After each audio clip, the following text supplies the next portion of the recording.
As someone that covers, consolidates, it's just generally talks about the news for the last 15 years as my job, I am an appreciator of headlines. But I consider it an art. It's a way to drive interest, to evoke an emotional reaction, which is exactly what I had when someone linked me to a Reason article titled, "Most Americans Have Not Put on Pandemic Weight, Actually," which Elizabeth Nolan Brown, I don't know why you woke up and chose violence today, but okay. But also, once you get past that headline, you actually look into the research that it's talking about, it's a very interesting multi-tiered story that goes beyond just trying to shame people like myself for gaining 30 to 40 pounds. Right, so the survey at the center of this is from the APA, the American Psychological Association, and they found that slightly more than 6 in 10 US adults report undesired weight change since the start of the pandemic. Right, like your girlfriend in college, goes both ways, though more one way than the other. Finding that 42% of US adults reported undesired weight gain, 18% undesired weight loss, with the average gain and loss being 29 and 26 pounds. Also breaking down the results in different categories, age, race, gender. Also highlighting loss and gain if you're a parent or an essential worker. Though I do want to note, in places like the New York Times and separate articles have said this, kind of understanding the scope of this problem has been a challenge. Right, there have actually been a number of surveys out there, and the issue is that surveys that simply ask people about their weight, they're notoriously unreliable. Right, self-reporting not always accurate. I think anyone that's ever talked to a guy about their size, whether height or otherwise beforehand, and then they met, doesn't always match up. And, you know, here's the thing. There are other aspects of this story to talk about where they notice trends, like in the beginning of the pandemic, people were eating healthier but slowly became more sedentary. But for me personally, I think the goal of sharing this story is no matter who you are right now, know that what you're struggling with, especially if it has to do with your health and your weight, you are not alone. Please know this, and I said this from the beginning of the pandemic, and I'll say it again. In the beginning, it was mainly because people were like, "We're locked down, it's time for hustle." This has been a global, traumatic event. You in no way have needed to thrive over the past year. If you have, props to you, but really, as long as you survived, you have done good enough. This is a moment in time that I don't think I'm alone in saying this. I cannot wait for us to put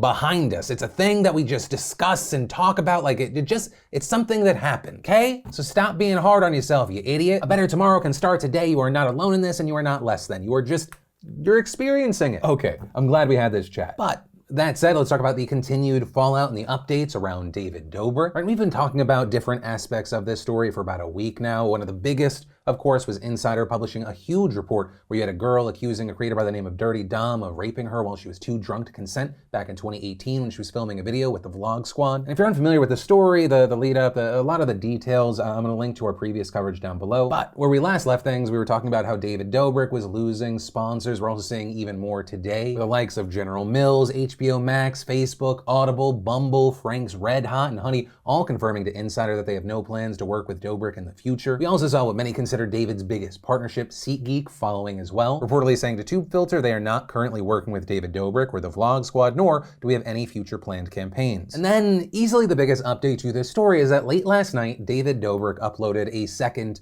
apology video. I'm going to link to it in the description down below so you can watch it yourself, but some of the highlights here, he acknowledged that his initial video fell short. He also emphasized that in making this video, he did not want to discredit what the accuser said, nor what people like Trisha Paytas and the reporter who broke the story have been saying. Also in this video, talking about how the video that was filmed the night that the alleged rape happened should have never been shared, and that the situation should have never happened. I fully believe the woman who came out against Dom and said she was by him.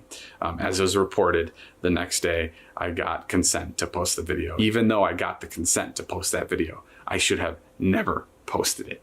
And what I understand now, and I didn't understand before, is that she sent that text because she felt like she had to, not because she wanted to.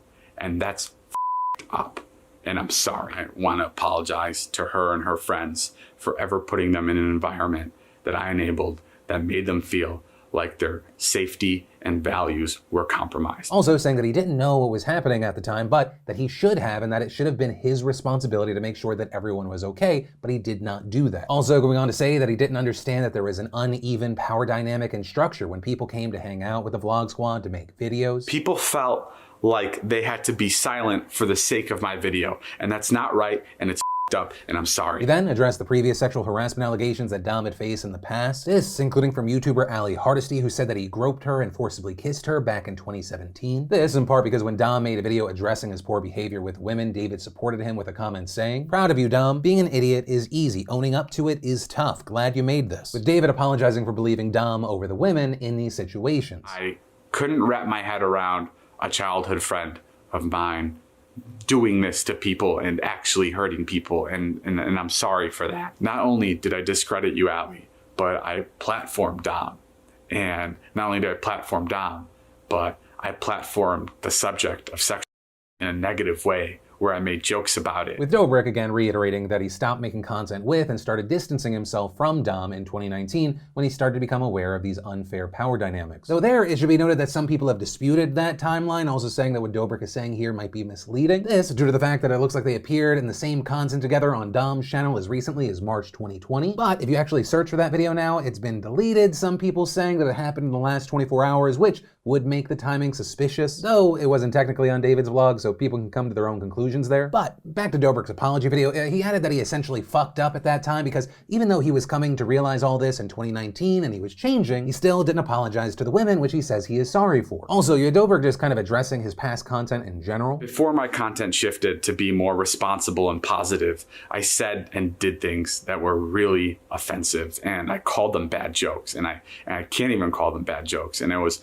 cowardly of me to say in my last apology that I missed the mark, because it's gross, and I'm sorry. And adding that while some people that he talked to said that he needs to fight back, push back against cancel culture, he said instead he really thinks he needs to take the time to learn and grow from his mistakes, as well as take a break from social media. And adding that when he comes back, he wants things to be different. And I want to be able to have a place of checks and balances. I want to have HR, and I want to be able to have people communicate discomfort in a way that's comfortable to them. And then closing by again apologizing by saying that he wants to be available to anyone he may have hurt in the past, also noting that he's going to be reaching out to some. So that is the video, and as far as my opinion, it kind of doesn't matter. The apology is not for me, it's not on me to forgive or not forgive Dobrik. My opinion here really has no weight. The one thing I would say though is I think that this is the video that he should have put out initially. Like we've talked about in the past, I understand why celebrities don't react to backlash or certain things in the media, but this was at a completely different level and it needed to be treated thus. But as far as the reaction to this video in general, I mean, depending on where you saw it or where people were talking about it, it was really different. As far as the video on YouTube, it has been received very, very well. About 11 hours after uploading, it has about 397,000 likes, only around 17,000 dislikes. In general, it appears that the people that are liking this video, supporting David through this, are happy he put it out, saying that it shows that he actually does take this situation seriously, saying he's not making excuses, he's owning up to it. Now people can actually focus on Dom. But also scattered in those comments, but also heavily on social media, you have a lot of people saying it is too little too late. Some saying it only appears that he's taking it seriously now because it's hurting his money. Right, as we've discussed, he's losing sponsors, he's losing investors. Some reactions also going viral, like David Dobrik said he couldn't wrap his head around the fact that his childhood friend was an assaulter, and that's literally the problem. Men will ignore and discredit women, but won't hold their besties accountable. But ultimately, that is where we are with this story right now. Obviously, we're gonna keep our eyes on this to see what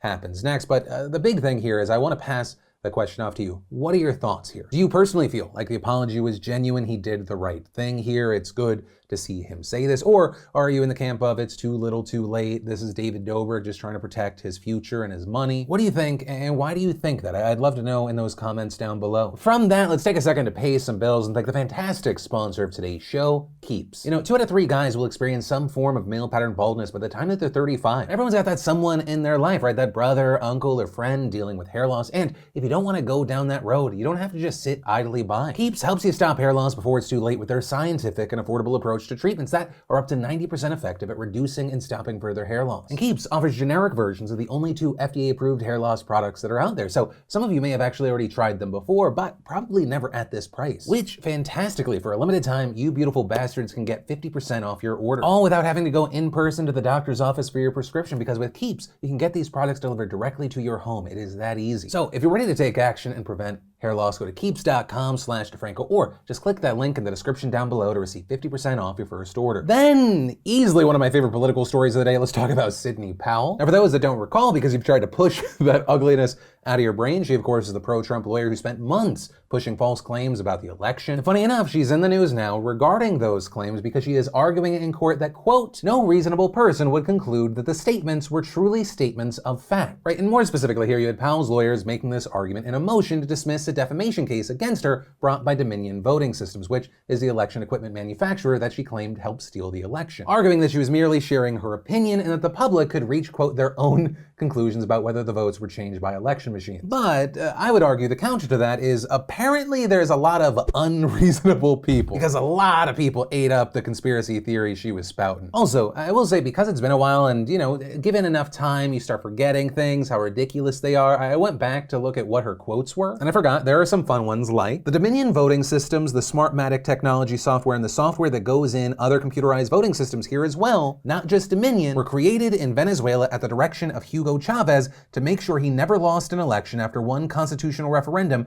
came out the way he did not want it to come out. To me, that appears that she is making a statement as if it's a fact. Also, by the way, no, as AP Fact Check notes, Dominion does not have any ties to Venezuela, nor does it have a partnership with Smartmatic. At most, Smartmatic is an international company incorporated in Florida by Venezuelan founders. With Powell also saying, one of the software's most characteristic features is its ability to flip votes. It can set and run an algorithm that probably ran all over the country to take a certain percentage of votes from President Trump and flip them to President Biden. That did not happen, and as AP Fact Check notes, there's no evidence that any of Dominion's systems switched votes from Trump to count as votes for Biden. And adding, a statement released by the Cybersecurity and Infrastructure Security Agency, a federal agency that oversees U.S. election security, says there's no truth to claims that votes cast for Trump were switched to count for Biden or deleted. Yeah, ultimately, that is where we are with this story. Now, it's going to be interesting to see what happens with this case, and if Sidney Powell has more luck here than she did with the whole situation that got her into this defamation case in the first place. And then the last thing that we're going to talk about today is the heavy and horrible news that 10 people yesterday were killed at the King Super grocery store in Boulder, Colorado, after a shooter opened fire on customers and responding officers, with an officer being among the 10 that died. During a press conference this morning, authorities released the names of the victims as well as a suspect who has already been charged with 10 counts of first-degree murder and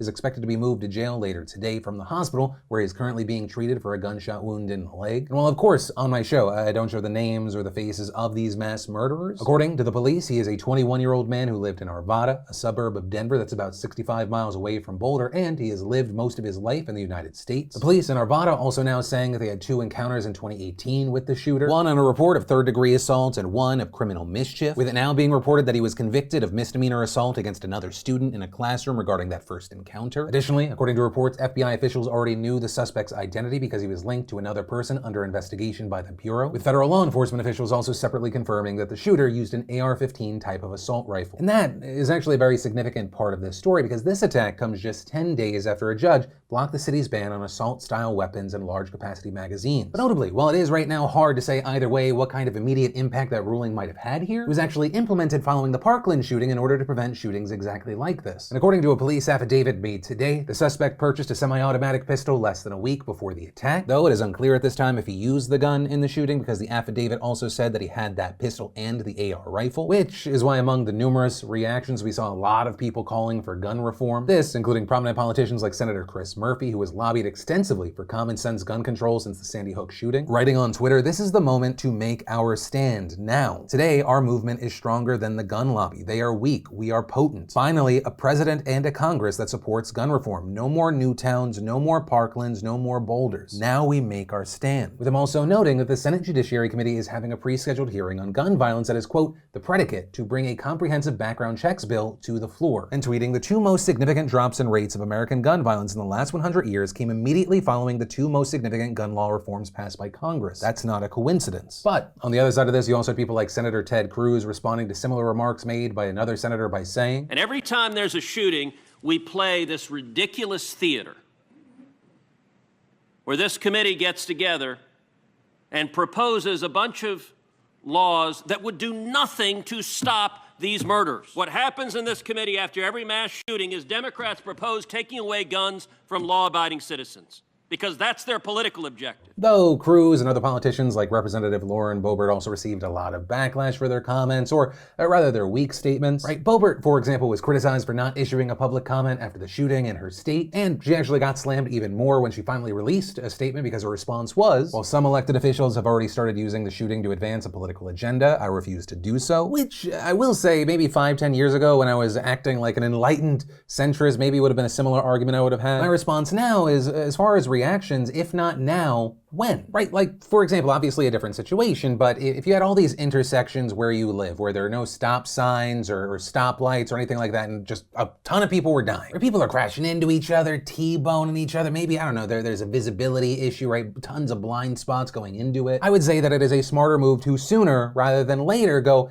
maybe we install stop signs, right? My reaction is not gonna be, why are you politicizing this tragedy? Right? I'd be like, oh, you're trying to find a solution to what appears to be a continuing problem. Right, so I just kind of wanted to say that because that's my kind of issue of like, it's too soon to try to do something about the problem. I've grown to just really hate that sentiment. And I will say, it is interesting in the situation that we're in that, you know, we keep talking about like, oh my gosh, I can't wait till we get back to normal, but I had forgotten that we were talking about shootings seemingly constantly before the pandemic, which is actually something that former President Obama hit on in his statement, saying, a once-in-a-century pandemic cannot be the only thing that slows mass shootings in this country. We shouldn't have to choose between one type of tragedy and another. Also adding, we are grateful for the courage of Officer Eric Talley, who ran into danger to protect others, and we hope his memory and the memory of all those we've lost will not be in vain. And saying we can make it harder for those with hate in their hearts to buy weapons of war, we can overcome opposition by cowardly politicians and the pressure of a gun lobby that opposes any limit on the ability of anyone to assemble an arsenal. We can and we must, and closing,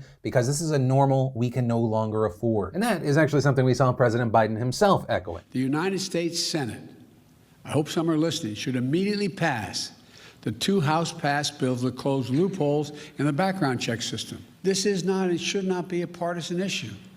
This is an American issue. It will save lives. American lives, and we have to act.